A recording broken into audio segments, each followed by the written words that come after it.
ഒരു Boolean expression തന്നിട്ട് അതിൻ്റെ ലോജിക് സർക്യൂട്ട് വരയ്ക്കാൻ എക്സാമിന് വരാറുണ്ട്. ഉദാഹരണത്തിന് A B bar plus C. അപ്പോൾ ഇങ്ങനെ കാണുമ്പോൾ നമ്മൾ എന്ത് ചെയ്യണമെന്ന് വെച്ചാൽ എ ബി ബാർ അതൊരു എക്സ്പ്രഷൻ, ദെൻ പ്ലസ് സി. അപ്പോൾ നമുക്ക് എന്താ വേണ്ടത്? എ ബി ബാർ എന്നുള്ള ഔട്ട്പുട്ടും എ ബി ബാർ എന്നുള്ളതും സിയും കൂടി ഒരു ഓർ ഗേറ്റിലേക്ക് കടത്തി വിടും.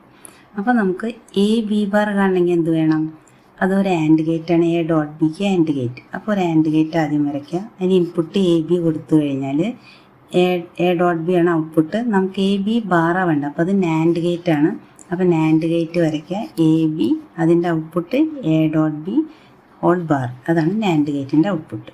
പിന്നെ നമുക്ക് വേറൊരു ഇൻപുട്ട് ഉള്ളത് സി ആണ്. അപ്പോൾ സി ഈ കിട്ടുന്ന എ ഡോട്ട് ബി ബാറും സിയും കൂടി ഓർ ഗേറ്റിലൂടെ കടത്തി വിടണം. അതാണ് ആ പ്ലസ് കാണിക്കുന്നത്. പ്ലസ് എന്ന് പറഞ്ഞാൽ അവിടെ ഓർ ഗേറ്റാണ്. അപ്പോൾ എ ബി ബാർ എന്നുള്ള അതും പിന്നെ സി എന്ന് പറഞ്ഞ ഇൻപുട്ടും കൂടി ഒരു ഓർ ഗേറ്റിലേക്ക്, അപ്പോൾ ഒരു ഓർ ഗേറ്റിലൂടെ എ ബി ബാറും സിയും ഓർ ഗേറ്റിലേക്ക് കടത്തി വിട്ടാൽ നമുക്ക് ഔട്ട്പുട്ട് എന്തായിരിക്കും? എ ബി ബാർ പിന്നെ സി പ്ലസ് സി, കാരണം ഓർ ഗേറ്റ് ആയതുകൊണ്ട് ലോജിക്കൽ അഡീഷനാണ്.